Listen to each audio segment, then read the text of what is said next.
City of love, এই গল্পের শহরটা আমাদেরও হতে পারত। ঘড়ির কাঁটা প্রায় দুপুরের কাছাকাছি। সূর্যের উত্তাপে সতেজতায় ঘেরা গাছের পাতাগুলো কেমন নেতিয়ে পড়েছে। নেই কোনো হিমশীতল বাতাস। পিচ ঢালা রাস্তাটা এতটাই উত্তপ্ত হয়ে আছে যেন মনে হচ্ছে কেউ জ্বলন্ত কয়লা সেখানে ঢেলে দিয়েছে। তীব্র গরমে কাঠফাটা রোদে কাজ করা পরিশ্রমী মানুষগুলোর গলা শুকিয়ে আসছে, তবুও তারা কেউ থেমে নেই। ক্ষুধা নিবারণের জন্য দুমুঠো ভাতের আশায় অক্লান্ত পরিশ্রম করে চলেছে। খোলা আকাশে কাকপক্ষীর দেখা নেই। হয়তো তারা তীব্র রোদের উত্তেজনা থেকে বাঁচতে ছায়াময় আশ্রয়স্থলে আশ্রয় নিয়েছে। গাড়ি চালাতে চালাতে আশেপাশের এমন অনেক কিছুই অবলোকন করছে আগুন। আজকে আর কলেজে যায়নি। নাইমাদের বাড়ি থেকে বেরিয়ে সোজা নিজস্ব ফ্ল্যাটের উদ্দেশ্যে রাস্তা ধরেছে। মাথা গরম হয়ে গিয়েছে, রাগ হচ্ছে খুব। কিন্তু রাগটা কার প্রতি? নিজের উপর, নাইমা, নাকি মোমের উপর?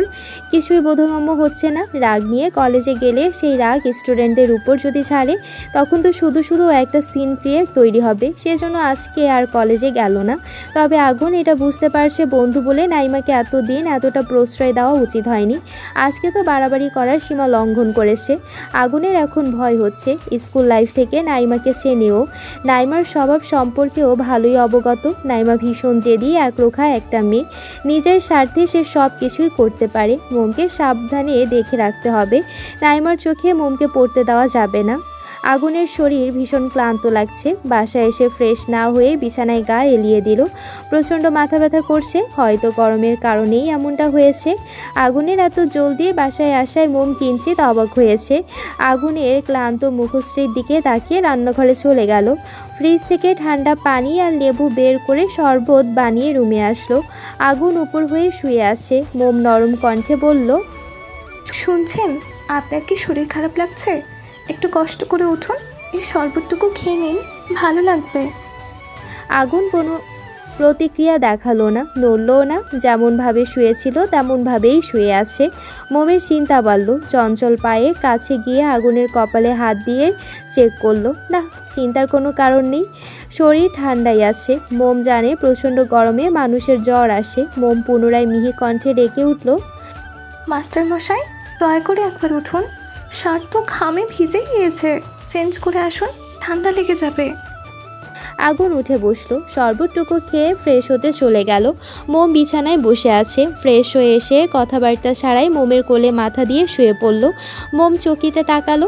আগুন মোমের হাত দুটো টেনে মাথায় রাখলো। মোম অবাক হয়ে তাকিয়ে আছে আগুনের মুখের দিকে। আগুন ভ্রু কুঁচকে চেয়ে শান্ত কণ্ঠে বলল, ব্যাস, আর কিছু বলতে হলো না। মোম বুঝে নিল। পেলব হাতে আলতো করে আগুনের চুল টেনে দিচ্ছে। কিছু মুহূর্ত অতিবাহিত হওয়ার পর মোম মৃদুস্বরে বলল, আজকে এত তাড়াতাড়ি চলে আসলেন যে? আগুন গম্ভীর কণ্ঠে জবাব দিল, ভালো লাগছিল না, তা চলে এসছে। মোম চুলের ভাঁজে আঙ্গুল চালিয়ে ব্যগ্র কণ্ঠে বলে উঠল, আপনার মুখ দেখে মনে হচ্ছে আপনি কোনো বিষয় নিয়ে চিন্তিত। কলেজে কোনো সমস্যা হয়েছে কি? আগুন ভরাট কণ্ঠে বলল, না, আমি চিন্তিত, আমার কলেজে কোনো সমস্যা হয়েছে। আপনি তো এই সময় বাসায় আসেন না, সেই জন্য জানতে চেয়েছি। তেমন বিশেষ কোনো কারণ নেই, এমনি তো আজকে মাত্র একটা ক্লাস ছিল। খাবার খেয়ে শুলে ভালো হতো, চলুন আগে খেয়ে নেবেন। এখন খেতে ইচ্ছে করছে না। রান্না শেষ করে ফেলেছ? জি, আজকেও তাড়াতাড়ি রান্না বসিয়ে দিয়েছিলাম। রান্না ছাড়া আমার তো কোনো কাজ নেই, টিভি দেখতেও ভালো লাগছিল না। আগুন গমগমে গলায় বলল, সারাক্ষণ যেহেতু বসেই থাকো, কোনো কাজ পাও না, তাহলে বসে বসে একাডেমির বইগুলোতে পড়তে পারো। পরীক্ষার দিন যে ঘনিয়ে আসছে, সেদিকে খেয়াল আছে? বই কোথায় পাবো? আগুন হতভম্ব হয়ে গেল। রাশভারী কণ্ঠে বলল, গত বৃহস্পতিবার না তোমাদের গ্রামের বাড়ি থেকে গাড়ি পাঠিয়ে তোমার একাডেমির প্রয়োজনীয় যাবতীয় বইগুলো এনে দিয়েছিলাম, এর মধ্যে ভুলে গেলে? মোম থমথমে খেয়ে যায়। গোমরা মুখে উত্তর দিল, ও হ্যাঁ, মনে ছিল না। তুমি খেয়ে নিও, আমি একটু ঘুমাবো। আমি একা একা খাবো? আপনি খাবেন না? বললাম তো, খেতে ইচ্ছে করছে না। মোম উল্টো ঠোঁটে বলল, তাহলে আমিও খাবো না, আমার একা একা খেতে ভালো লাগে না। আগুন দীর্ঘশ্বাস ছাড়ল, কিছু বলল না। মোমের চুল টানায় বেশ আরাম লাগছে। চোখ দুটো বন্ধ করে নিল। কখন যে ঘুমিয়ে পড়েছে টেরি পেল না। আগুনের থেকে সাড়া না পেয়ে মোম তার দিকে তাকায়। ভারী নিঃশ্বাসের শব্দ শোনা যাচ্ছে। বুঝতে পারল আগুন ঘুমিয়ে পড়েছে। মোমের মায়া হলো, আজকে হয়তো মানুষটা বেশি ক্লান্ত ছিল, তাই তো অল্প সময়ের মধ্যেই ঘুমিয়ে পড়েছে। মোম কোল থেকে আগুনের মাথা সরিয়ে দেয়নি, সেভাবেই বসে রইল। মোম এক হাত দিয়ে আগুনের গাল ছুঁয়ে দিল। অপলক দৃষ্টিতে তাকিয়ে রইল স্বামীর মুখের দিকে। বিয়ের বাদ্যি বাজাও রে, খুশির সানাই বাজাও রে, আমি তো আইসা পড়ছি রে, ও দেখো আমি তো আইসা পড়ছি রে, তাড়াতাড়ি দরজা খোলো গুটলে কাকুরে।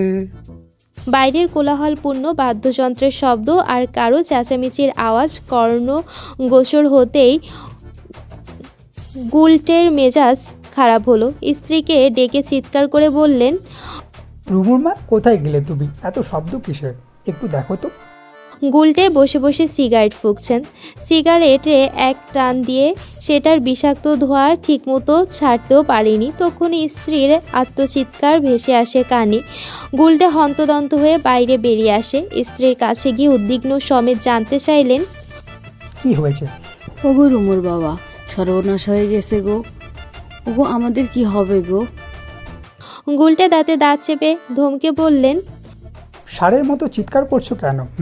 খেয়ে খেয়ে কি শরীরে চর্বি জমে গিয়েছে? অনেক দিন ধরে আমার হাতে মার খাওনি, সেই জন্য গলার আওয়াজ বেশি বড় হয়ে গেছে।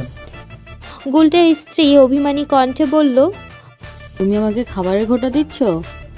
পরক্ষণে রাগ নিয়ে চেঁচিয়ে বললেন, ভুলে যেও না, বিয়ের সময় আমার বাবার বাড়ি থেকে যৌতুকের মোটা অঙ্কের টাকা নিয়েছিলে, সাথে বড় একটা দোকান। এখনো প্রতি মাসে আমার বাবার বাড়ি থেকে টাকা পাঠায়, তাই আমার সাথে উচ্চ আওয়াজে কথা বলবে না, নয়তো ঠ্যাং ভেঙে হাতে ধরিয়ে দেব। দমে গেলেন গুলটে। শুষ্ক ঢোক গিলে মেকি হেসে বললেন, আরে বউ, রাগ করছো কেন? তুমি জানো না, যখন তোমার প্রতি আমার ভালোবাসা বেশি উপচে পড়ে তখন আমি রেগে যাই, ধমকে কথা বলি। আমি তোমাকে পচা পান্তা ভাতের মতো ভালোবাসি, যার ঘ্রাণ বিয়ের দিন থেকে শুরু করে আজ পর্যন্ত সহ্য করছি। যতদিন বেঁচে থাকি সেই ঘ্রাণ সহ্য করেই বেঁচে থাকতে হবে। মাঝে মাঝে তো মনে হয় এই পচা ঘ্রাণই আমার প্রাণনাশের কারণ হবে। গুলটের স্ত্রী ফুঁসে উঠে বললেন, কি বললে তুমি? গুলটে চটজলদি উত্তর দিলেন, উফ, বুঝতে পারছো না কেন? তুমি তো আমার বুককে চেপে বসে আছো। সেটাই বললাম, বর্তমানে ছেলে মেয়েদের ভাষায় যাকে বলে ট্রু লাভ। গুলটের স্ত্রী পাল্টা কিছু বলবেন তার আগেই পেছন থেকে কারো গমগমে গলার আওয়াজ ভেসে আসে, আরে গুটলে কাকু, এইটা কেমন ব্যবহার? বাড়িতে নতুন জামাই এসেছে, কোথায় বরণ করে আদর আপ্যায়ন করবেন তা না করে আপনারা দুজনে মিলে ঝগড়া করছেন, তাও আবার মেয়ের জামাইয়ের সামনে। আর এইদিকে মেয়ের জামাই বাইরে দাঁড়িয়ে আছে, সেই দিকে খেয়াল আছে? লজ্জা হওয়া দরকার আপনাদের। আয়মানের উচ্ছ্বাসিত কণ্ঠে গুলটে ঘুরে তার দিকে তাকালেন।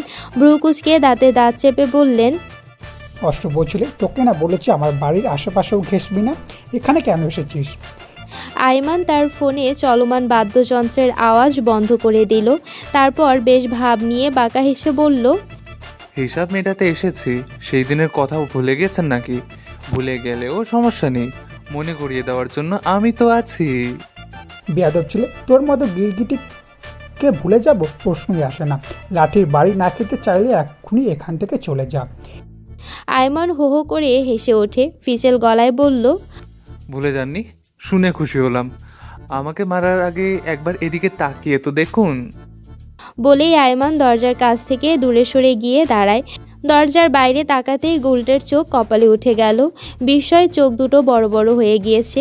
এ কি দেখছেন তিনি? তার মেয়ে রুমু বউ সাজে দাঁড়িয়ে আছে, আর তার পাশে বর বেশে দাঁড়িয়ে আছে গুলটের মদখোর ভাতিজা।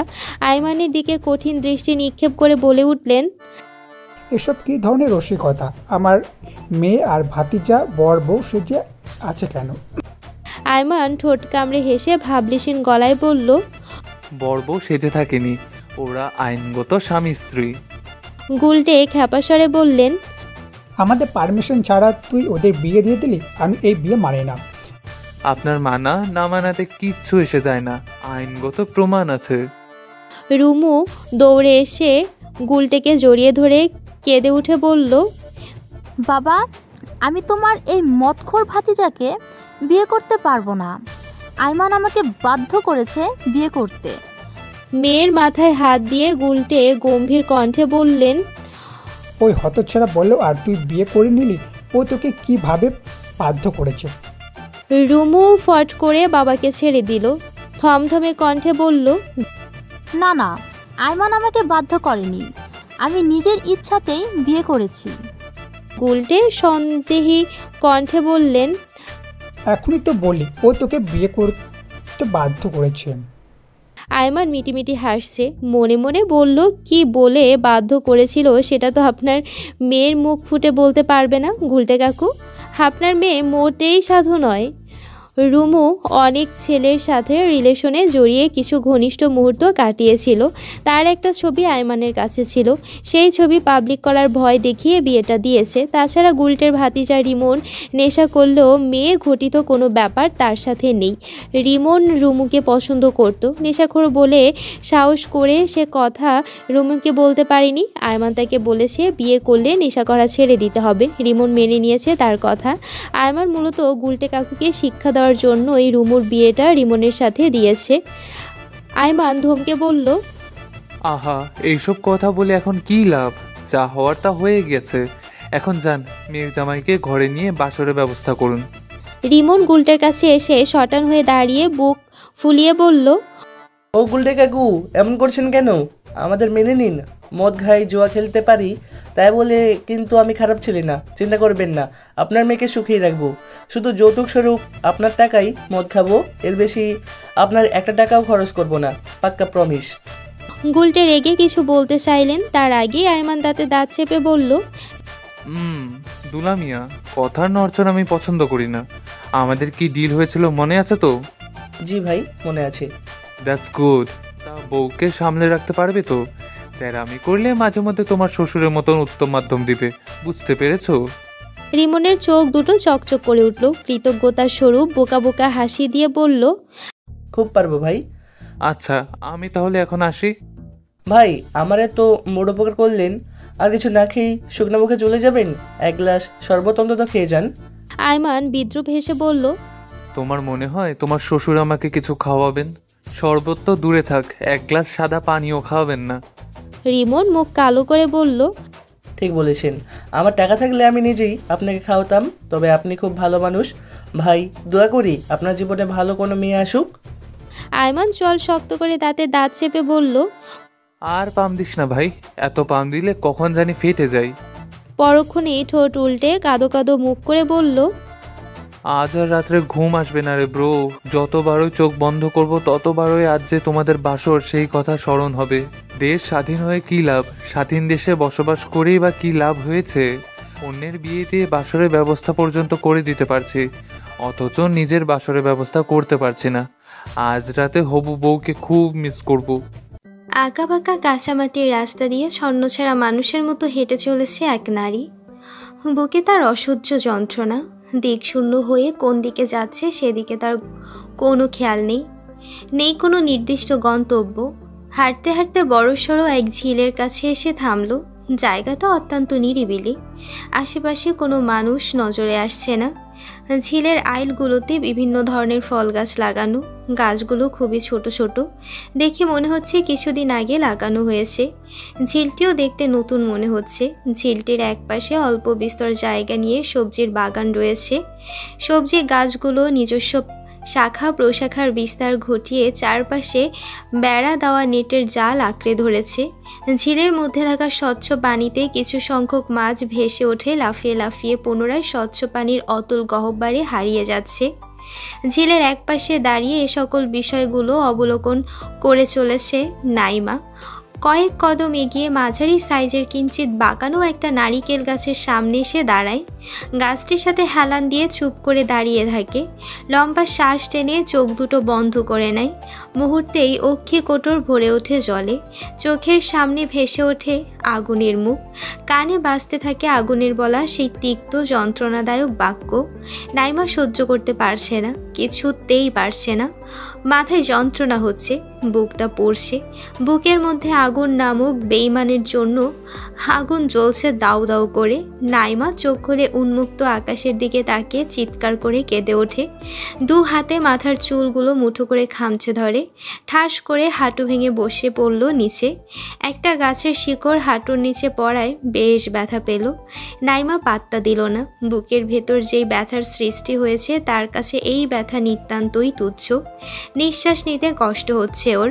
জোরে জোরে শ্বাস টেনে কান্না মিশ্রিত গলায় ক্রোধ নিয়ে বলে উঠল, তুই কেন আমাকে বুঝতে পারলি না আগুন? আমি কি দেখতে খুব খারাপ? আমি কি দেখতে অসুন্দরী? কেন আমাকে ভালোবাসলি না? কেন আমাকে রেখে অন্য কাউকে বিয়ে করলি? কেন আমার বুকের গহ্বরে খোদাইকৃত তোর নামটা দেখতে পারলি না? কেন এইভাবে আমাকে কষ্ট দিলি? নাইমা চিৎকার করে কান্না করছে আর আকাশের দিকে তাকিয়ে আগুনের বিরুদ্ধে কত শত অভিযোগ জানাচ্ছে। তক্ষুনি ধীর গতিতে এগিয়ে এসে কেউ নাইমার পেছনে দাঁড়ালো। আগন্তুক একটা হাত নাইমার কাঁধে রেখে মৃদু আওয়াজে জিজ্ঞেস করলো, এ কি ডক্টর নাইমা, আপনি হাঁটু মুড়ে মাটিতে বসেছেন কেন? এভাবে বসে থাকলে পা ব্যথা করবে, উঠুন। নাইমা চমকে ওঠে, হাত দিয়ে চোখের পানি মুছে দ্রুত উঠে দাঁড়ায়। পেছন ফিরে আগন্তুককে দেখে ভ্রু কুঁচকে ফেলল। গম্ভীর কণ্ঠে বলল, মিস্টার রাফি, আগুনের কলিগ রাইট? আপনি এখানে কি করছেন? রাফি কিঞ্চিত হেসে বলল, মাঝে মাঝে আসি এই দিকে, নতুন ঝিল কাটা হয়েছে, ভাবলাম এসে দেখে যাই। এসে ভালোই হলো, আপনার সাথে দেখা হয়ে গেল। নাইমা কিছু না বলে চলে যাওয়ার জন্য সামনের দিকে অগ্রসর হয়। রাফি পেছন থেকে হাত টেনে ধরে। নাইমা চল শক্ত করে কঠিন দৃষ্টিতে তাকায়। রাফি হাত ছেড়ে দেয়। মেকি হেসে বলল, সরি, এক্ষুনি চলে যাচ্ছেন কেন? চলুন ওইদিকে কিছুক্ষণ বসে গল্প করি। নাইমা ঝাঁঝালো গলায় বলল, আমার গল্প করার মুড নেই। আপনার চোখ মুখ এমন শুকনো লাগছে, দেখে মনে হচ্ছে কান্না করেছেন। আপনি কি সত্যি কান্না করছিলেন? নাইমা এদিক ওদিক নজর ফেরায়। নিজের দুর্বলতা কখনো কাউকে দেখাতে ইচ্ছুক নয় সে। লম্বা শ্বাস টেনে ভারিককে গলায় বলল, তেমন কিছু না, মন মেজাজ ভালো নেই, তাই মাইন্ড ফ্রেশ করার জন্য এখানে এসেছি। রাফি গভীর দৃষ্টিতে নাইমার দিকে চেয়ে বলল, ভালো, তবে আমি চাই আপনি আরও কাঁদুন, কাঁদতে কাঁদতে চোখ মুখ লাল করে ফেলুন। নাইমা কপাল কুঁচকে ফেলল। রাজ ভারী কণ্ঠে বলে উঠল, সিরিয়াসলি আপনি চান আমি যেন কান্না করি? কেন চান শুনি?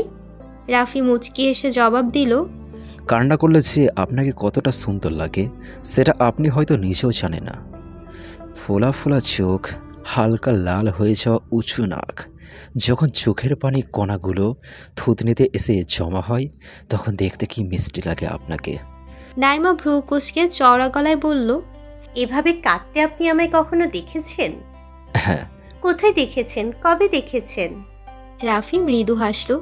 মোহনীয় কণ্ঠে বলল, রোজ দেখি, তবে সেটা আমার কল্পনাই। আপনি আমাকে কল্পনা কেন করেন? ভালো লাগে তাই। নাইমার মেজাজ খারাপ হলো। দাঁতে দাঁত চেপে বলল, আপনার কেন আমাকে ভালো লাগবে? ভালো লাগার তো কোনো কারণ দেখছি না। কোনো কারণ ছাড়াই আমার আপনাকে ভালো লাগে। কেন লাগে সেটার কারণ আমি নিজেও জানি না। অদ্ভুত মানুষ তো আপনি। বিনিময়ে রাফি মুচকি হাসল।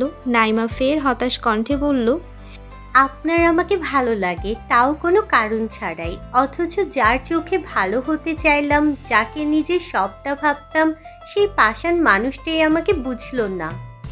রাফি বুঝতে পারল না। কণ্ঠ খাদে এনে প্রশ্ন করল, কার কথা বলছেন? কে সেই মানুষটা যে আপনার মতো সুন্দরী রমণীকে প্রত্যাখ্যান করে? নাইমা তাচ্ছিল্য হেসে বলল, আছে এমন একজন যার কাছে আমার অনুভূতির কোনো মূল্য নেই, বেঈমান একটা। রাফির দিকে তীক্ষ্ণ দৃষ্টিতে সে পুনরায় বলল, আমি সুন্দর হলে সেই পাষাণ মানুষটা কেন আমাকে গ্রহণ করলো না? সেটা আমি কিভাবে জানবো? সবার তো ভালো লাগা এক না, সবার সব কিছু ভালো লাগে না। নাইমা দীর্ঘশ্বাস ছাড়ল। রাফি ফিচেল গলায় বলল, ঝিলকে সম্পূর্ণভাবে ঘুরে দেখেছেন? দেখে থাকলে চলুন বাড়ি ফেরা যাক। না, সম্পূর্ণটা ঘুরে দেখিনি, এখন আর দেখতে চাইও না। তাহলে চলুন। নাইমার সাথে পাশাপাশি হাঁটতে দারুণ লাগছে রাফির কাছে। যতদিন ধরে নাইমাকে চেনে আজ প্রথম এতটা কাছাকাছি দুজন। রাফির কাছে আজ দিনটা অন্যরকম লাগছে। প্রশান্তির নিঃশ্বাস ছেড়ে সময়টুকু উপভোগ করতে লাগলো সে। আগুন সচরাচর অসুস্থ হয় না। ফিটনেস বডিওয়ালা শরীরটা সব সময় চাঙ্গা থাকে। হবে নাই বা কেন, আগুন তার শরীরের দিকে অনেক যত্নশীল। পরিষ্কার পরিচ্ছন্ন থাকতে পছন্দ করে। যথেষ্ট গুছানো মানুষ সে। অথচ দুপুরে বাসায় ফেরার পর সন্ধ্যার দিকে গা কাঁপিয়ে জ্বর চলে আসলো। ঘুমিয়ে পড়েছিল বলে দুপুরে খেতেও পারেনি। মোম নিজেও খায়নি। আগুনের মাথাটা কোলে নিয়েই বিকেল পর্যন্ত বসেছিল। যখন আগুনের ঘুম ভেঙেছে ঢুলুঢুলু চোখে চেয়ে মোমকে পরোক্ষ করছিল। ঘুমানোর আগে মোমকে যেভাবে বসে থাকতে দেখেছিল সেভাবেই বসে থাকতে দেখে ভ্রু কুঁচকে ফেলল। শোয়া থেকে উঠে বসে একটা হাত মোমের গালে রেখে শান্ত কণ্ঠে শুধালো, তুমি এতক্ষণ এইভাবে বসেছিলে? জি। আগুন হতভম্ব হয়ে গেল। মৃদু ধমকে বলল, কি বলেছিলে এইভাবে বসে থাকতে? এতক্ষণ এইভাবে বসে থাকতে পা ব্যথা করেনি? জি, আমি ঠিক আছি। খেয়েছিলে? মোম মাথা নিচু করে নিল। মিনমিন করে বলল, জি না। আগুন চল শক্ত করে কঠিন গলায় বলল, খাওনি কেন? প্রায় মাগরিবের কাছাকাছি সময়। আপনিও তো খাননি। আমার সাথে তোমার তুলনা করো? একে তো চুনোপুটির মতো শরীর, তার উপর তুমি না খেয়ে বসে আছো। এতক্ষণ না খেয়ে থাকলে শরীর খারাপ করবে না? এমনিতেই তোমাকে নিয়ে টেনশনে আছে। কি চাও, আমি মরে যাই? এতক্ষণ আগুনের কথাগুলো গাল ফুলিয়ে শুনছিল মোম, কিন্তু শেষের কথায় মোমের বুক ধক করে উঠল। চমকে তাকায় আগুনের দিকে। মোমের গালে রাখা আগুনের হাতটা সরিয়ে নিজের পেলব এক হাত আগুনের দাড়িযুক্ত গালে রেখে আতঙ্কিত গলায় বলে উঠল, এসব কি বলছেন আপনি? মারা যাওয়ার কথা কেন বলছেন? আপনি আসার আগে নুডলস রান্না করে খেয়েছিলাম, সেজন্য তেমন একটা খিদে পাইনি। আবার একা একা খেতেও ইচ্ছা করছিল না। খাইনি বলে আপনি মরার কথা বলবেন? আগুনের চোখ দুটো জ্বলছে। মাথা ব্যথা করছে না। ঘুমানোর জন্য মাথা ব্যথা কমে গিয়েছে, তবে মাথাটা প্রচণ্ড ভার ভার লাগছে। শরীরও কেমন অসাড় হয়ে আসছে। মোমের দিকে চেয়ে শান্ত কণ্ঠে বলল, মরার কথা বলে তো ভয় পাওয়ার কি আছে? এমনিতে আমি তোমার থেকে বয়স অনেক বড়, প্রায় তোমার বয়সের দ্বিগুণ বয়স আমার। এইসব অনুযায়ী তোমার আগে আমি মরে যাব, তখন তুমি কি করবে? মোমের বুক কেঁপে ওঠে। তখন থেকে কি অদ্ভুত কথাবার্তা বলে চলেছে মানুষটা। এসব বলার মানে কি? আগুন কি বুঝতে পারছে না মোমের কষ্ট হচ্ছে? মোম ফুপিয়ে কেঁদে উঠল। ব্যগ্র গলায় বলল, দয়া করে বারবার মরার কথা বলবেন না। কি হয়েছে আপনার? আজকে বাসায় ফেরার পর থেকে কেমন মন মরা হয়ে আছেন? কিছু জিজ্ঞাসা করলে বলছেন সব ঠিক আছে। তাহলে এরকম কথা বলার মানে কি? আগুন শীতল গলায় বলল, আরে কান্না করার কি হলো? আমি এত কিছু ভেবে বলিনি।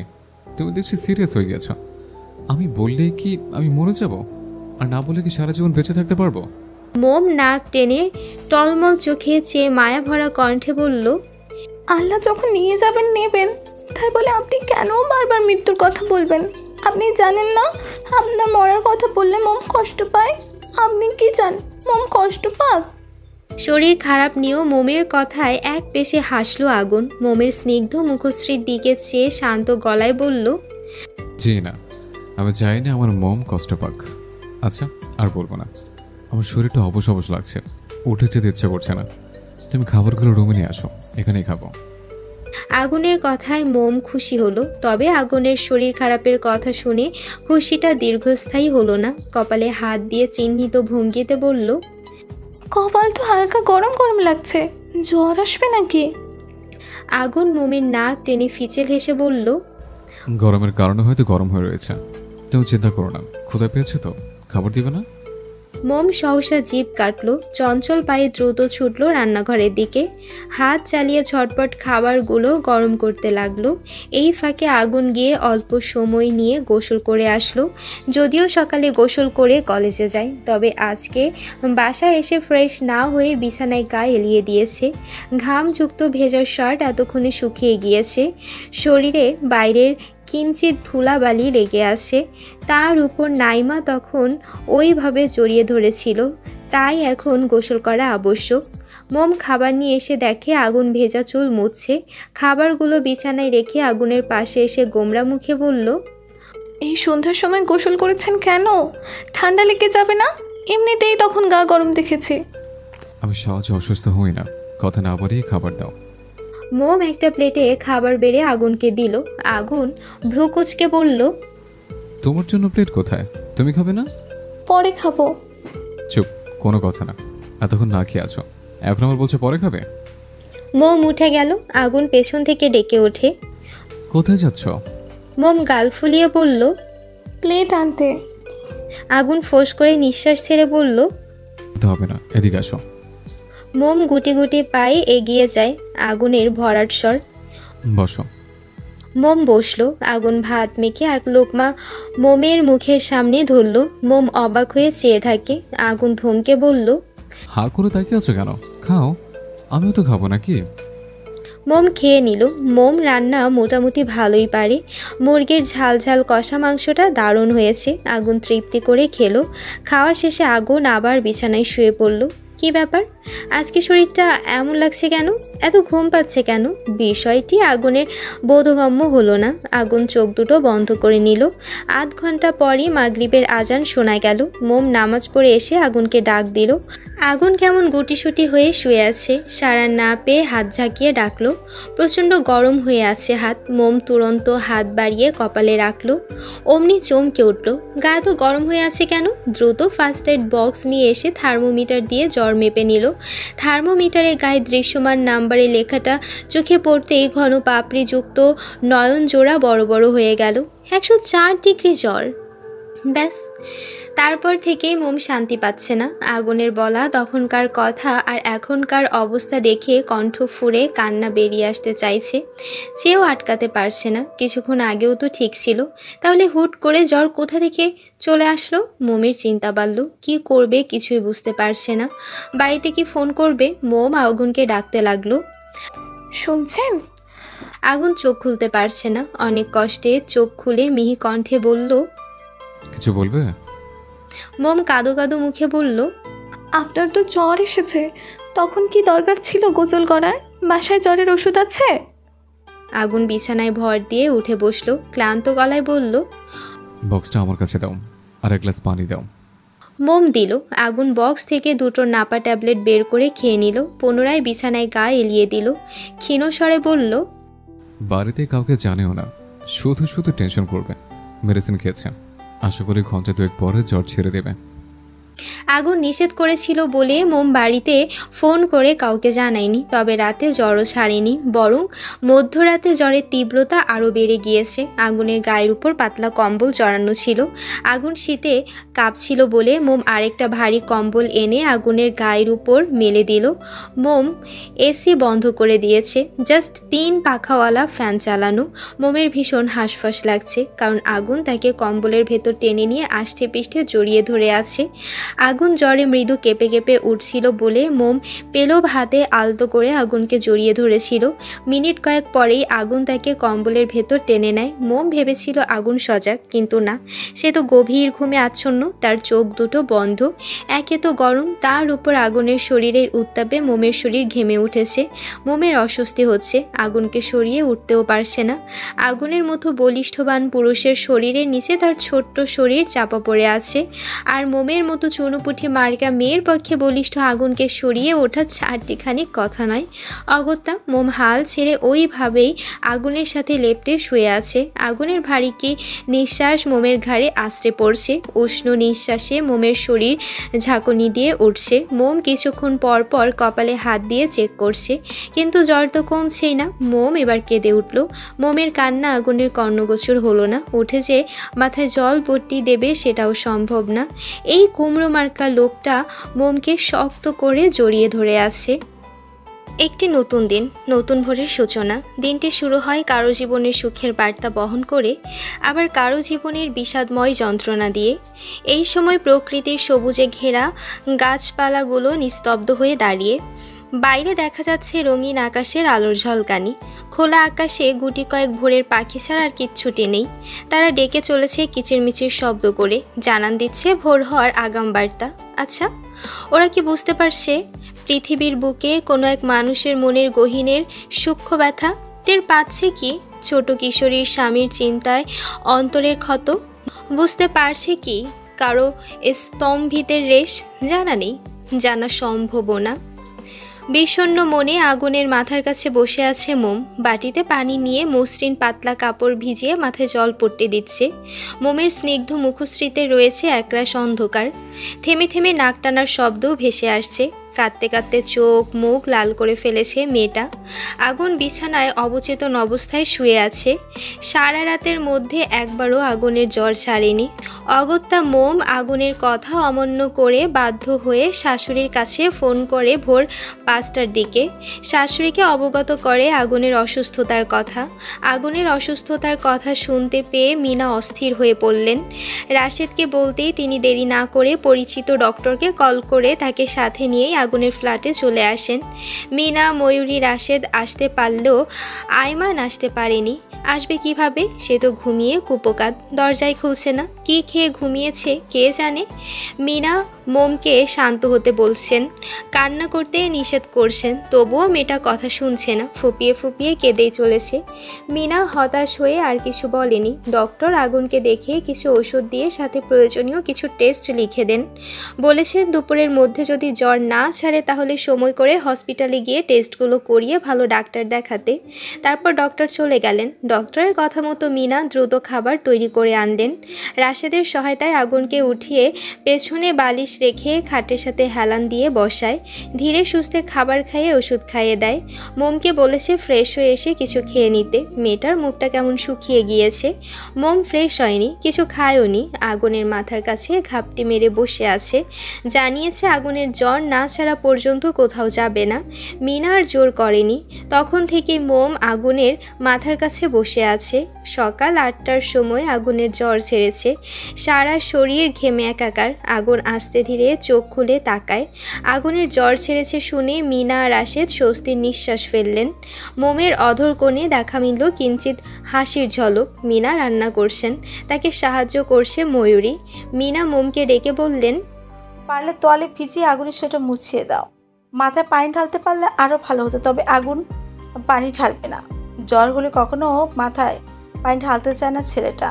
আর যদি না পারো তাহলে থাক, তুমি ছোট একটা বালতিতে পানি ভরে রাখো। আমি হাতের কাজটা শেষ করে আসছি, বাকিটা ময়ূরী সামনে নিতে পারবে। সমস্যা নেই মা, আমি পারবো। আচ্ছা, অসুবিধা হলে আমাকে ডেকো। মোম চলে আসে বেডরুমে। বালতি দিয়ে পানি এনে তোয়ালে চুবিয়ে আগুনের নিকট আসে। আগুন তখন আতশোয়া হয়ে বসে বসে ফোন টিপছে। মোমকে বালতি হাতে দাঁড়িয়ে থাকতে দেখে ভ্রু কুঁচকে তাকায়। মোম মিষ্টি হেসে বলল, মা বলেছেন আপনার শরীর মুছে দিতে, একটু সোজা হয়ে বসুন তো। মোম বালতিতে চুবানো টয়লেটটা মুড়িয়ে পানি ঝেড়ে আগুনের কাছাকাছি আসে। আগুন সোজা হয়ে বসলো। বুকের মধ্যে দুহাত ভাঁজ করে গম্ভীর কণ্ঠে বলল, টি শার্টের উপরে শরীর মুছে দিবে? মোম বুঝতে না পেরে অবুঝ গলায় প্রশ্ন করল, জি। আগুন বিরক্ত হলো। রাশভারী কণ্ঠে বলল, টি শার্ট না খুলে কিভাবে শরীর মুছে দিবে?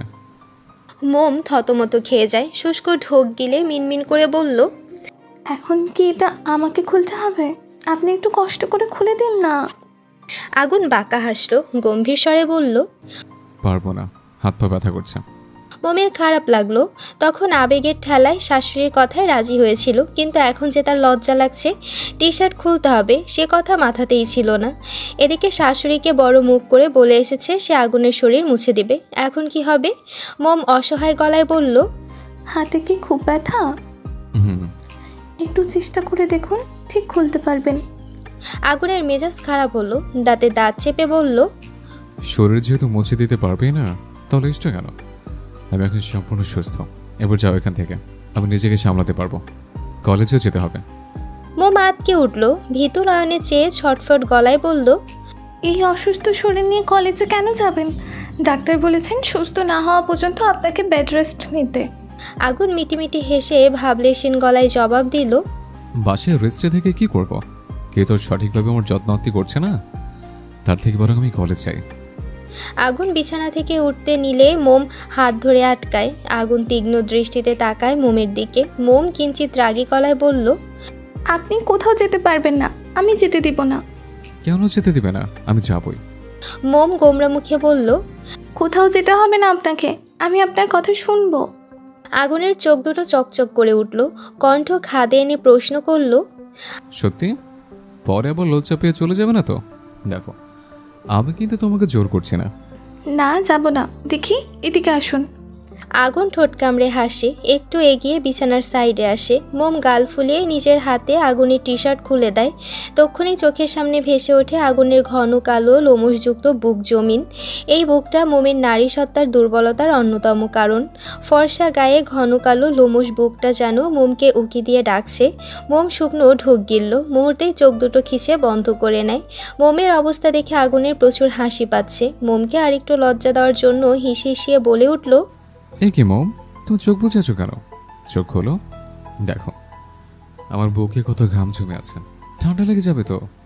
এই বুকটা তোমাকে ডাকছে, আই মিন ঘামগুলো মুছে দেওয়ার জন্য আর কি। আগুন মিথ্যা বলেছে, যদিও ঘাম দিয়ে জ্বর সেরেছে, তবে সেই ঘাম এখন শুকিয়ে গিয়েছে। এদিকে মোমের অবস্থা বেগতিক, লজ্জায় ভীষণ হাঁসফাঁস লাগছে। পিটপিট করে চোখ খুলে তাকায়। আগুন এবার শব্দ করে হেসে ওঠে। মোম মুগ্ধ দৃষ্টিতে তাকিয়ে সেই হাসি দেখে। বিয়ের পর এই প্রথম আগুনকে এভাবে হাসতে দেখলো। মনে মনে মাশাল্লাহ পড়তে ভুলল না।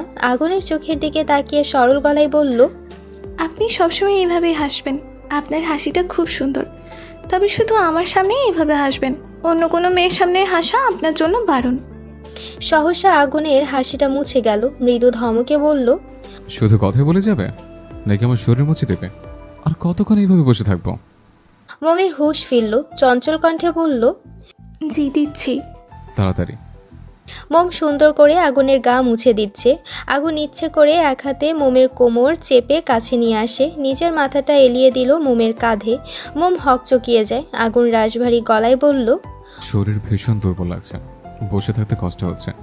মোম ঠোঁট কামড়ে ব্যস্ত কণ্ঠে বলে উঠল, এতক্ষণ তো দিব্যি বসেছিলেন, এখন হুট করে শরীর দুর্বল লাগছে? একটু আগেই তো বলেছিলেন আপনি একাই সব পারবেন, কলেজেও যেতে চাচ্ছিলেন, এখন কি হলো? আগুন ফোঁস করে নিঃশ্বাস ছেড়ে শান্ত গলায় বলল, দুর্বল তো ছিলাম না, কিন্তু তুমি কাছে আসায় আবার দুর্বল হয়ে গেছে, সেজন্য তোমার সাপোর্ট নিচ্ছে। গা তো মোছা শেষ, এখন সরে বসুন। আমি একটু রান্নাঘরে যাব, দেখি মায়ের কোনো সাহায্য লাগবে কিনা। হুম, সরা যাবে না, আর তোমাকে কোথাও যেতে হবে না।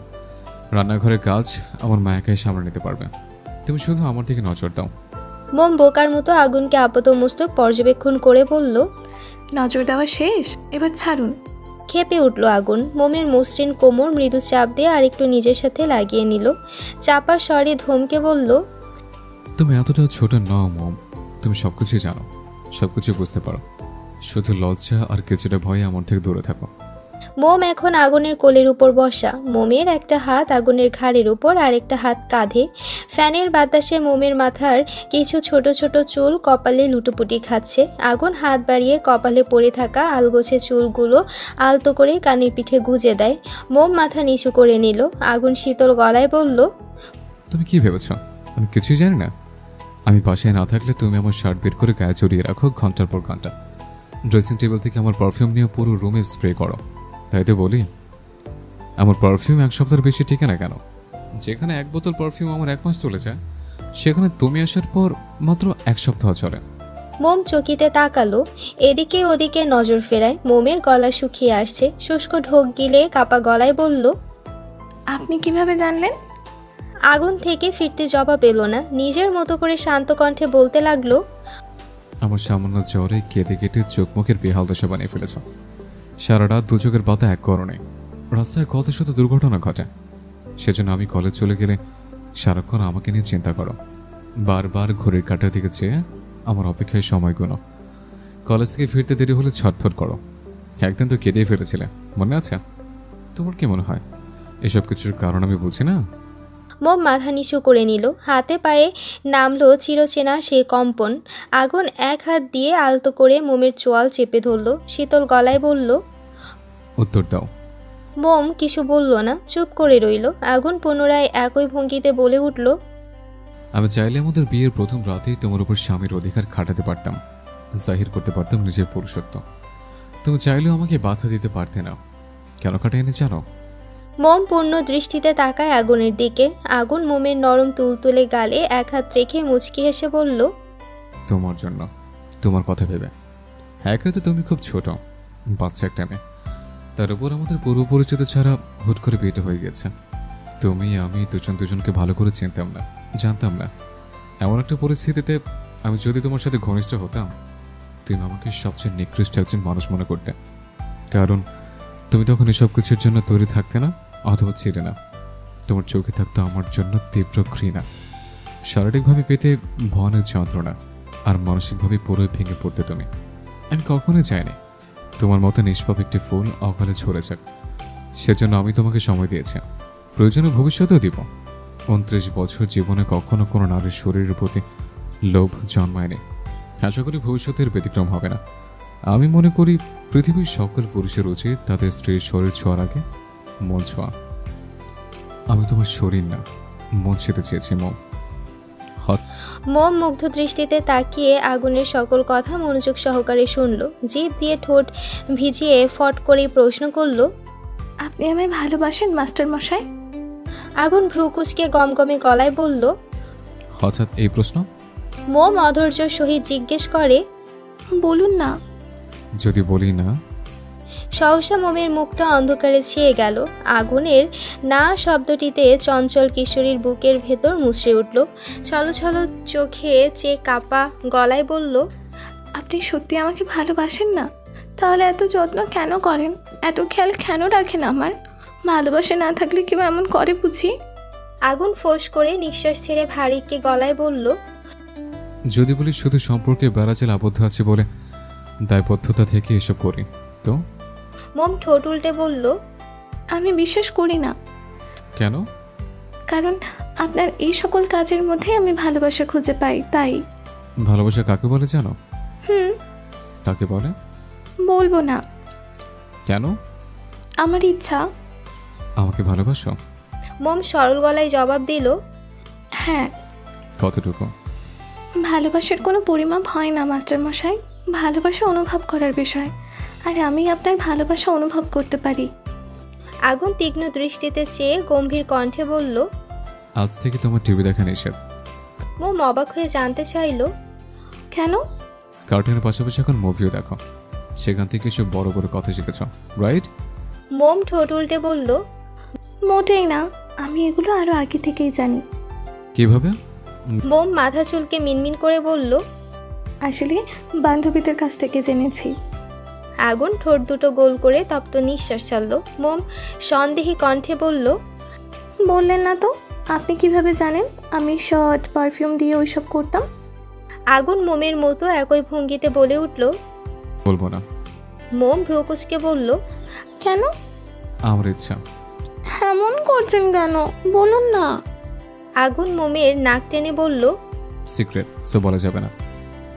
অমনি মম গাল ফুলালো। আগুন থেকে সরে আসতে চাইলো, কিন্তু পারল না। আগুন তাকে শক্ত করে জড়িয়ে ধরে আছে। আগুনের ঠোঁটে মিটিমিটি হাসি। মম ছোটার জন্য ছটফট করছে, আগুন তবুও ছাড়ল না। মৃদু ধমকে বলল, চিংড়ি মাছের মতো তো লাফাচ্ছ কেন? শান্ত হয়ে যখন বুকে থাকো, দেখেছ বউয়ের সান্নিধ্য পেয়ে কত দ্রুত সুস্থ হয়ে গেছে। তাহলে একবার ভাবো, তুমি সারাক্ষণ আমার কাছাকাছি থাকলে তো কোনো অসুস্থতা আমাকে ছুতেই পারবে না, আর তোমাকে সকিনার মার মতো কান্না করতে হবে না। মম চোখ পাকিয়ে বলল, এই সকিনাকে? আগুন ফিচেল হেসে বলল, বলবো? লজ্জা পাবে না তো? বলুন। আগুন মোমের কানের কাছে মুখ নিয়ে ফিসফিস করে বলল, আমার হবু বাবুর আম্মু। মোমের কান গরম হয়ে গেল। লজ্জা রাঙা মুখটায় ছড়িয়েছে রক্তিমাভা। আগুনের উষ্ণ নিঃশ্বাস মোমের ঘাড়ে আছড়ে পড়ছে। কথা বলার দরুন আগুনের উত্তপ্ত উষ্ণ ঠোঁট মোমের কানের লুতে স্পর্শ করছে। মোম মৃদু কেঁপে ওঠে। পেলব একটা হাত খামচে ধরেছে আগুনের কাঁধ। খালি গায়ে থাকায় আগুন কিঞ্চিত ব্যথা পেল। মোমের চোখ দুটো বন্ধ। আগুন ভ্রু কুঁচকে নিজের কাঁধের দিকে তাকায়। হাতটা নামিয়ে চোখের সামনে ধরল। অমনি ললাটে পড়ল প্রগার ভাঁজ। চল শক্ত করে দাঁতে দাঁত চেপে ধমকে বলল, আজকের মধ্যে যেন হাতের নখগুলো চামড়া সমান দেখে। এই নখ আমার ভবিষ্যতের বাধা। মোম পিটপিট করে চোখ খুলে বলল, এই নখগুলো আপনাকে কি করেছে? এখন বেশি কিছু করেনি, তবে পরবর্তীতে করবে। কি করবে? আগুনের মেজাজ খারাপ হলো, মোমকে নিজের থেকে সরিয়ে দিল। মোম হতভম্ব হয়ে গেল, ফোঁস করে উঠে নিজে থেকেই একদম আগুনের কাছে ঘেঁষে বসলো। আগুনের এক বাহু আঁকড়ে ধরে কটমট করে বলল, কি করেছি আমি? এমন করছেন কেন? কিছু করো নেই, দূরে থাকো, না তো আমি কিছু করে ফেলবো। সূর্যের প্রখর উত্তাপ ঠাঁই পেয়েছে ধরণীর বুকে। আকাশে ভেসে বেড়াচ্ছে শুভ্র রাঙা সাদা মেঘ, যা দেখতে চমৎকার লাগছে। দূর আকাশে নজর আসছে বেশ কিছু গাংচিল, তারা আপন মনে নিজ ছন্দে ডানা মেলে উঠছে। আগুনের কাছেও মোমের শুভ্র রাঙা নিষ্পাপ মুখশ্রী দেখতে বেশ লাগছে। এই বাচ্চা বউকে দেখলে আগুনের মন মস্তিষ্ক কন্ট্রোলে থাকে না, ইচ্ছে করে বলিষ্ঠ বুকের নিচে ছোট্ট নরম তুলতুলে শরীরটা পিষে ফেলতে, ভালোবাসার জাতাকলে মুড়িয়ে রাখতে। মোমের মুখটা আগুনের মুখের কাছাকাছি, দুজনের উষ্ণ নিঃশ্বাস আশ্রে পড়ছে একে অপরের মুখে। মোম কিঞ্চিত রাগী চেহারা নিয়ে আগুনের দিকে চেয়ে, কিন্তু আগুনের বেহায়া চোখ দুটোর নজর মোমের গোলাপি রাঙা পাতলা কোমল ওষ্ঠে। মোম তেজি স্বরে বলে উঠল, কেন, কি সমস্যা? আমি আপনার কাছে ঘেঁষে বসলে কি আপনার গায়ে ফোসকা পড়ে যাবে? আমি সরবো না আপনার থেকে। আমার যেভাবে ইচ্ছে আমি সেভাবে বসে থাকবো, দরকার হলে সারা জীবন এভাবে বসে থাকবো। তাতে আপনার কি কি করবেন আপনি? আগুন তর্জনী দ্বারা মোমের ঠোঁটে স্পর্শ করে চুপ করতে বলে। শুকনো ঢোক গিলে নেশাক্ত গলায় বলল, এখনো সময় আছে মোম, চলে যাও। তখন না রান্নাঘরে যেতে চাচ্ছিলে, সেখানে যাও। তবু এখন আমার সামনে থেকো না, চলে যাও, নয়তো পৌঁছাতে হবে তোমাকে। মোম ভাবলেশীন গলায় বলল, যাব না। ঠিক আছে, তাহলে এখন আমাকে সামলাও। মোম কিছু বুঝে ওঠার আগেই আগুন তার গরম উষ্ণ ঠোঁট জোড়া মোমের শুষ্ক নরম ঠোঁট জোড়ায় ডুবিয়ে দিল। আকস্মিক ঘটনায় মোম হোক চকিয়ে যায়, চোখ দুটো রসগোল্লার মতো বড় বড় হয়ে গেল। উন্মত্তায় সারা শরীর ঝংকার দিয়ে উঠল। মোম সরে আসতে চাইল, অমনি বাধা পড়ল আগুনের বলিষ্ঠ হাতের বেড়া জালে। মোম দু হাতে খামচে ধরল আগুনের উন্মুক্ত পিঠ, নেত্র যুগল খিচে বন্ধ করে নিল। আগুনের একটি হাত মোমের মসৃণ কোমরে, অপর হাত ঘাড়ে। বেসামাল আগুন মোমের ওষ্ঠে নিজের আধিপত্য বিস্তার করতে ব্যস্ত। মোমের নিঃশ্বাস আটকে আসার উপক্রম। আগুনের লাগামহীন ওষ্ঠ চুম্বনে টালমাটাল অবস্থা তার, চুম্বকের মতো টেনে ধরে রেখেছে তার ঠোঁট জোড়া। আগুনের কোনো হুঁশ নেই, দিন দুনিয়া ভুলে বসে আছে সে, ভুলে গিয়েছে তার মতো তাগড়া যুবকের পুরুষালী প্রথম চুম্বন আজও তার পিচ্চি বউ সহ্য করতে পারবে কি না। তার তো এখন এই পিচ্চি বউয়ের কোমল ঠোঁটের নেশা জেগেছে। সময় যত বাড়ছে আগুনের চুম্বন ক্রিয়াও ততই গাঢ়ত্বে পরিণত হচ্ছে। মোম নিঃশ্বাস নিতে না পেরে ছটফট করতে শুরু করলো। আগুনের উন্মুক্ত পিঠে খামচে ধরে পেলব হাত দুটো দৃঢ় করলো। মোমের ছটফটানি আর উন্মুক্ত পিঠের উপর খামচে ধরা হাতের চাপ প্রগাঢ় হতেই আগুনের হুঁশ ফিরল। তুরন্ত মোমের ঠোঁটজোড়া মুক্তি দিল। আগুন লম্বা শ্বাস টেনে নিজেকে স্বাভাবিক করার চেষ্টা করলো। ছাড়া পেতেই মোম আগুনের বুকে কপাল ঠেকিয়ে জোরে জোরে নিঃশ্বাস নিচ্ছে। পেলব এক হাত বাড়িয়ে আগুনের বুকে আলতো চাপড় মারল। আগুন ঠোঁট কামড়ে হাসে। মোম ক্ষীণস্বরে বলে উঠল, অসভ্য লোক, কথা বলবো না আপনার সাথে। দেখি আমার দিকে তাকাও। আগুন মোমের মাথাটা ধরে উঁচু করতে চাইল, কিন্তু পারল না। মোম মাথাটা আরও নিগ্রভাবে আগুনের বুকের ভেতর ঢুকিয়ে রাখলো। লজ্জা লাগছে তার, এখন আগুনের চোখে চোখ রাখা মোমের পক্ষে সম্ভব না। লজ্জায় ছোট্ট শরীরটা কেমন নেতিয়ে পড়েছে। আগুন মিটিমিটি হেসে দুহাতে মোমকে বুকে আগলে নিল, মিশিয়ে নিল বক্ষ পিঞ্জরে বউয়ের ক্ষুদ্র শরীর। মোমের কানের পিঠে আলতো চুমু খেয়ে ফিসফিস করে বলল, তেমন লজ্জা রাঙা মুখটা দেখতে খুব ইচ্ছে করছে, কিন্তু তুমি সেটা হতে দিচ্ছ না। বুকের মধ্যে খাপটি মেরে মুখ লুকিয়ে বসে আছো, এটা কি ঠিক বলো? এখন না হোক, একটু পর তো মুখ ওঠাতেই হবে, তখন কি করবে শুনে? মোমের লজ্জায় হাঁসফাঁস লাগছে, কিছু বলছে না। আগুন পুনরায় বলল, যখন তোমার কষ্ট হবে, খুব বেশি লজ্জা লাগবে, তখন আশ্রয় হিসেবে আমার বুকটা বেছে নিও। এই বুকটা তোমার জন্য পার্মানেন্ট, সাথে আমিটাও। নির্দ্বিধায় এই বুকে তোমার সকল দুঃখ, কষ্টের যন্ত্রণা আর লজ্জা খুশি জমা রাখতে পারো। তুমি সবচেয়ে চমৎকার, সুন্দর, সংবেদনশীল এবং আশ্চর্য এক নারী। সেই নারী, যে নারী এই রাকি বদমেজাজে আগুন শিকদারকে ঘায়েল করেছে, ভালোবাসা নামক বিয়ের বান মেরেছে। তুমি আমার সব, বুঝতে পারছো কি? আমার বুকের ধক ধক, কেউ আসবে। মোম কোনো প্রতিক্রিয়া দেখালো না, আগের মতোই নিশ্চুপ থাকলো। ঠোঁট চেপে ঘন পাপড়িযুক্ত নয়নজোড়া খিচে বন্ধ করে আগুনের উন্মুক্ত বুকের সঙ্গে মিশে রইল। দুপুরে খাওয়ার সময় আইমান আসলো আগুনের ফ্ল্যাটে। ঘুম থেকে উঠে সেলিনার থেকে ভাইয়ের অসুস্থতার খবর শুনে আসতে চেয়েছিল, তবে ইম্পর্টেন্ট ক্লাস থাকায় আসতে পারেনি। তাছাড়া ময়ূরীকে ফোন করে আগুনের বডি কন্ডিশনের কথা জিজ্ঞেস করলে সে বলেছে এখন আগুনের গায়ে জ্বর নেই। স্বস্তির নিঃশ্বাস ফেলে ভার্সিটি চলে যায় সে। আগুনের পিছে যতই লাগুক, সত্যি এটাই যে আইমান তার বড় ভাইকে ভীষণ ভালোবাসে এবং সম্মান করে। ভার্সিটি শেষে আর বাড়ি যায়নি, সেখান থেকে সোজা আগুনের ফ্ল্যাটে চলে এসেছে। গোসল করে আজকে মোম শাড়ি পরেছে। মূলত মিনা তাকে বলেছেন শাড়ি পরতে, যেহেতু এতদিন পর শাশুড়ি এখানে এসেছে, শাড়ি পরতে বায়না করলেন, না পরলে ব্যাপারটা খারাপ দেখায়। তাছাড়া মোমের এখন শাড়ি পরতে কোনো অসুবিধা হয় না, নিজে নিজেই পরতে পারে, সেজন্য 3 পিস না পরে শাড়ি পরলো। ড্রেসিং টেবিলের সামনে দাঁড়িয়ে হাঁটু সমান লম্বা সিল্কি চুলগুলো তোয়ালে দিয়ে আলতো করে মুছে নিচ্ছে। শাড়ির ফাঁক গলিয়ে মোমের ফর্সা পেট দেখা যাচ্ছে, যা দরজায় হেলান দিয়ে দাঁড়িয়ে থাকা আগুনের চোখ ধাঁধিয়ে দিচ্ছে। কয়েক কদম এগিয়ে এসে পেছন থেকে মোমকে জড়িয়ে ধরল, মুখ ডুবিয়ে দিল মোমের ভেজা খোলা ঘন কালো লম্বা চুলে। নিঃশ্বাসের সাথে টেনে নিল মোমের চুলে থাকা সুঘ্রাণ। আগুনের হুট করে জড়িয়ে ধরায় মোমের শরীর ঝাঁকুনি দিয়ে উঠল। কেঁপে ওঠে মোমের ছোট্ট সত্তা। আগুনের বলিষ্ঠ দুটো হাত মোমের পেটের উপর রাখা।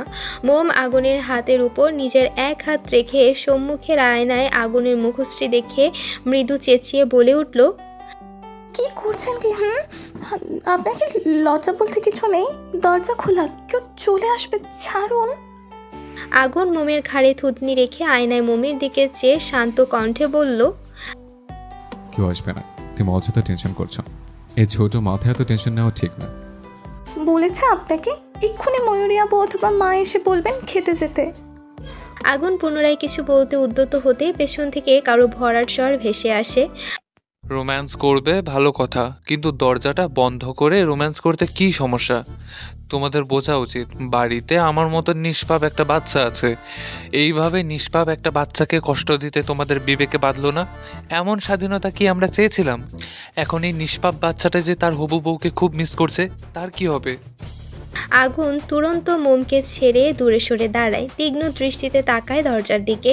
আইমান দরজার সাথে ঠ্যাস দিয়ে হাসি মুখে দাঁড়িয়ে আছে। আগুন গম্ভীর কণ্ঠে বলল, কি চাই? তোমাদের থেকে কিচ্ছু চাই না, আর যেটা চাই সেটা বললেও এখন তুমি দিবে না, তাই না বলাই ভালো। মা তোমাদের খেতে ডাকছে, খাওয়ার ইচ্ছে হলে আসো, ইচ্ছে না হলে রোম্যান্স কন্টিনিউ করো। অবশ্য রোম্যান্স করলে আর খিদে পায় না। যাই হোক, আমি কিন্তু কিচ্ছু দেখিনি। আগুন চোখ রাঙিয়ে তাকায়। আইমান পাত্তা দিল না, শেষ বাজাতে বাজাতে রুম ত্যাগ করলো। আইমান যেতেই মোম আগুনের নিকট তেড়ে আসে, ঝাঁঝালো গদায় কাঁদো কাঁদো মুখ করে বলল, বলছিলাম না কেউ চলে আসবে, আমার কথা শুনলেন না, এখন হলো তো? আগুন ভ্রুকুচকে চওড়া গলায় বলল, কি হলো? মোমের মুখ হা হয়ে যায়, অবাক হয়ে জানতে চাইল, কি হলো মানে? আইমান ভাইয়া তখন আমাদের একসাথে দেখে ফেলেছিল। আমি জানি তিনি মিথ্যা বলেছেন যে কিচ্ছু দেখেনি। এখন ওনার সামনে কিভাবে যাব? মোমের কথায় আগুনের কোনো ভ্রুক্ষেপ নেই, ভাবলেশীন গলায় বলল, সো হোয়াট, দেখলে দেখেছে, তাতে কি? বকবক না করে খেতে চলো। বলেই আগুন ডাইনিং রুমের দিকে প্রস্থান করলো। এদিকে মোমের ভীষণ কান্না পাচ্ছে। ছি, আয়মান ভাইয়া কি ভাবছেন? নিশ্চয়ই মোমকে নির্লজ্জ ভাবছে, কিন্তু মোমের তো লজ্জা আছে। লজ্জা তো নেই এই কুমড়ো মার্কা লোকটার। মোম এখন কি করবে, কিভাবে যাবে সবার সামনে? আয়মান ভাইয়া কাউকে বলে দেবে না তো? কাউকে না বললেও তার সামনে মোম যাবে কিভাবে? লজ্জা লাগছে তার। ঠোঁট উল্টে কাদো কাদো মুখ করে মোমও চললো আগুনের পিছু পিছু। লাঞ্চ করে রাশেদ আয়মান কিছুক্ষণ রেস্ট নিয়ে তারা বাড়ি চলে গেল। আগুনের ফ্ল্যাটে থেকে গেল মিনা, ময়ূরী। তার আদরের বড় ছেলে অসুস্থ আর মিনা চলে যাবেন, এমনটা কি হয়? ছেলে পুরোপুরি সুস্থ না হওয়া পর্যন্ত তিনি বাড়ি ফিরবেন না। মিনা থেকে গেলেও ময়ূরী চলে যেতে চেয়েছিল। আগুন ময়ূরীকে নিষেধ করেছে। কালকে একটা বিশেষ দিন, আগুন একা হাতে সব কিছু সামলাতে পারবে না, সেজন্য ময়ূরীকে বলেছে সে যেন থেকে যায়। ময়ূরী ভাইয়ের কথা মেনে নিয়েছে। তাছাড়া আগামী 2 দিন তার কলেজ বন্ধ, তবে প্রাইভেট আছে, এতেও কোনো সমস্যা নেই। প্রাইভেটের পড়াটা না হয় ক্লাসমেটের থেকে জেনে নেবে। অগত্যা ময়ূরী নিজের ক্লাসমেটকে ফোন করে বলে রেখেছে স্যার যা পড়া দেবেন ওকে যেন হোয়াটসঅ্যাপে সেটা জানিয়ে দেয়। খাবার খেয়ে আগুন মোমকে নিয়ে রুমে চলে আসে। মোম কিছু কাপড় ভাঁজ করে ওয়ার্ড্রোবে রাখছে। আগুন বারান্দায় দাঁড়িয়ে ফোনে কারোর সাথে কথা বলছে। কথা বলা শেষ করে রুমে এসে দেখলো মোম বাচ্চাদের মতো গাল ফুলিয়ে গালে এক হাত দিয়ে বসে আছে। ভ্রু কুঁচকে মোমের সম্মুখে এসে দাঁড়ায়। গমগমে গলায় আগুন বলল, তোমার মুখটা কি সবসময় বাংলার পেঁচা হয়ে থাকে? আশ্চর্য। এখন আমার কি হলো? গত রাতে তো ঠিকমতো ঘুমোতে পারোনি, এখন একটু ঘুমোতে পারো না? মোম ঠোঁট উল্টে বলল, আমি আপনার সাথে এই রুমে থাকবো না, চলে যাব। আগুন হাতে থাকা মোবাইলটা ড্রেসিং টেবিলের উপর রেখে বিছানায় এসে নিজের জায়গায় শটান হয়ে শুয়ে পড়ল। শরীরটা কেমন হালকা গরম গরম লাগছে, আবার জ্বর চলে আসবে নাকি কে জানে। মাথার দুপাশের ধমনীর শিরাগুলো কেমন লাফাচ্ছে। ভাবলেশীন কণ্ঠে বলে উঠল, যেখানে খুশি যেতে পারো, শুধু বাসের বাইরে যাওয়া যাবে না। হেঁপে উঠল মোম। বর্ষা হতে উঠে আগুনের কাছে এসে বসলো। চঞ্চল ভঙ্গিতে আচমকা তীব্র সাহস নিয়ে বলল, আমি চলে যেতে চাচ্ছি আর আপনি আমায় আটকাবেন না? ভদ্রতা দেখিয়েও তো একবার বলতে পারতেন। না মোম, তুমি কোথাও যেতে পারবে না, এই রুমেই থাকো, আমাকে একা ফেলে যেও না। নাকি আমাকে এখন আপনার আর ভালো লাগে না? একটু আগে ফোনে কার সঙ্গে কথা বলছিলেন শুনি? আগুন হতভম্ব হয়ে গেল। যতটুকু মনে পড়ছে জ্বর তো আগুনের এসেছে। জ্বর আসলে মানুষ জ্বরের ঘুরে কত আবুল তাবুল কথা বলে। তাহলে এসব আজগুবি কথা মোম কেন বলছে? এসব তো আগুনের বলা উচিত। আগুন চোখ ছোট ছোট করে তাকিয়ে রাশভারী গলায় বলল, দেখি আর একটু কাছে আসো তো। মোম আসলো। আগুন মোমের কপালে হাত দিয়ে চেক করলো, অতঃপর গম্ভীর কণ্ঠে বলল, জ্বর তো নেই, শরীর তো ঠিকই আছে, তাহলে এইসব অবান্তর কথা কেন বলছো? খাবার খাওয়ার আগে রাশেদ যখন টিভিতে নিউজ দেখছিল তখন মোমো সেখানে উপস্থিত ছিল। নিউজে দেখাচ্ছিল বউকে রেখে স্বামী পরকীয়া করে, বউকে ভালোবাসে না, অথচ অন্য মেয়েদের প্রতি স্বামীর তীব্র আকর্ষণ। ব্যাস, তারপর থেকেই মোমের মনের মধ্যে হাঁসফাঁস লাগতে শুরু করলো। চঞ্চল কিশোরীর বুকের ভেতর অজানা ভয় বাসা বাঁধল। মোম গাল ফুলিয়ে বলল, আমি যখন চলে যেতে চাচ্ছিলাম আপনি আমাকে থেকে যেতে কেন বলেননি? যেতে নিষেধ কেন করলেন না? আগুন ঠোঁট কামড়ে হাসে। গলা খাকারি দিয়ে শান্ত কণ্ঠে বলল, তুমি কি চাও আমি তোমাকে আটকাই? মোম সরল গলায় জবাব দিল, চাই তো। আগুনের হাসি চওড়া হলো। মোমকে হ্যাঁচকা টান দিয়ে বুকে জড়িয়ে বিছানায় শুয়ে দিল। মোম ভয়ে চোখ খিচে বন্ধ করে নিল। মৃদু রাগী গলায় বলল, এমন কেউ করে? ভয় পেয়ে গেছিলাম। আগুন অধরের হাসি বজায় রেখে শীতল গলায় বলল, আমি আছি তো, তাহলে ভয় কিসের? মোম এসব কথা কানে নিল না। মনের মধ্যে থাকা প্রশ্নগুলো ছটফট কণ্ঠে বলে উঠল, মাস্টার মশাই, আপনি আমাকে ভালোবাসেন বা না বাসেন সমস্যা নেই, শুধু সারা জীবন আমার পাশে ভরসাযোগ্য একজন মানুষ হয়ে থাকলেই চলবে। এখন যেমন আছেন সারা জীবন এমন থাকলেই হবে, এতেই আমি খুশি।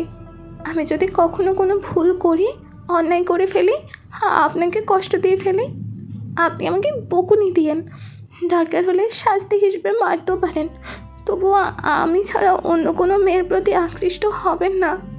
তাহলে কিন্তু মোম অনেক কষ্ট পাবে, মোমের মন ভেঙে যাবে, সহ্য করতে না পেরে হয়তো মোম মরেই যাবে। বলতে বলতে ফুপিয়ে কেঁদে উঠল মোম। আগুন অবাক হয়ে গেল। এই মুহূর্তে মোমের থেকে এসব কথা সে আশা করেনি। মোমকে বুক থেকে সরিয়ে মাথাটা বালিশে রাখলো। কিঞ্চিত ঝুঁকে মোমের উপর আধশোয়া হলো।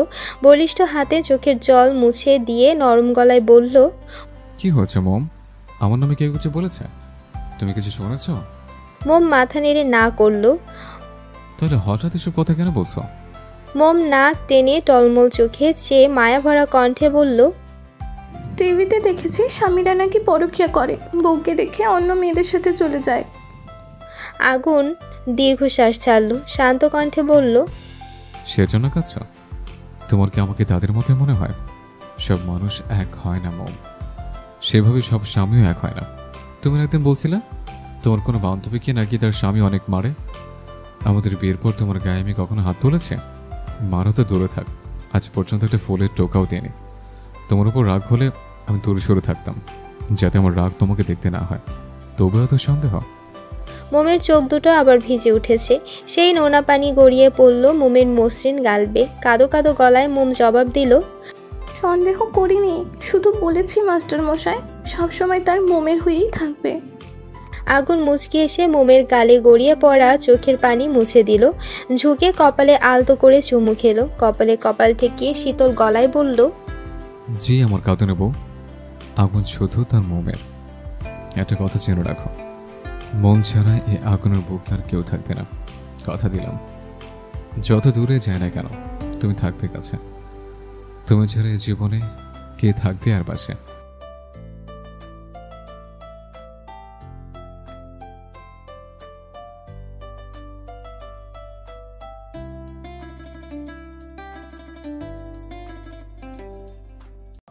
এই যে শুনছো মাই প্রিয় শ্রোতা বন্ধুরা, তোমরা শুনছো সিটি অফ লাভ প্রেরিত প্রেমে সিক্ত গল্প। আর আমাদের সাথে পথ চলতে do like, comments and share. আর সাবস্ক্রাইব করতে কিন্তু একদম ভুলবে না।